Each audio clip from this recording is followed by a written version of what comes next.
fascinating day there with Debbie Rowe, but in the end, was a picture built that helps AEG in the sense of Jackson's clear long-time use of propofol and all these doctors, not just Conrad Murray, queuing up to supply it for him? I think it helped Katherine Jackson and Michael's children, Pierce. Remember, both sides are trying to prove that Michael had an addiction to painkillers and prescription medications.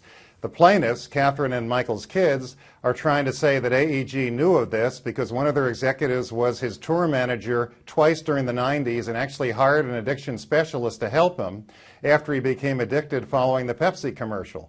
The defense is claiming that he was addicted to prescription medications because they want to show two things. They want to say he was responsible for his own demise, and number two, if they're held liable, they want to keep the damages low. They want to say that addiction to painkillers and medication lowered the value of his career, lowered whatever expectations there were about what he could earn. So they're both trying to prove he was addicted.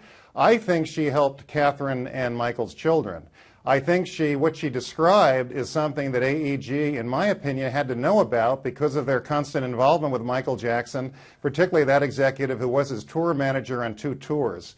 So I think AEG is going to be hard-pressed to say we never heard this was going on, we knew nothing about it, it's news to us, particularly when they said they had investigated Conrad Murray to see if he was suitable and then changed their position, said we said that but we really didn't do it. But if Conrad Murray is simply the latest in a long line of doctors who've been happy to supply the propofol to Michael Jackson, and in the end we're talking about a 50-year-old man here, not a young teenager in Michael Jackson, somebody who clearly was very in charge of his life in many ways, if he was just using Conrad Murray as he had many other doctors to give him what he wanted, does that not in a way help AEG's case too? Well, but that's not what I think happened. I think what AEG did was they were willing to take big risks to get big returns. They knew they could make a fortune if Michael Jackson's comeback was successful.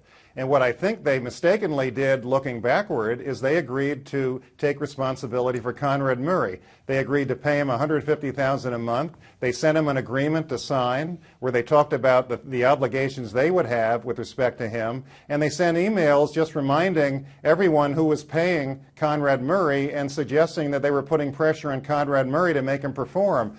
So I think the problem is that they took some risks, including taking responsibility for Murray as a price to pay for getting him on a comeback plan that would have been the biggest entertainment comeback in history.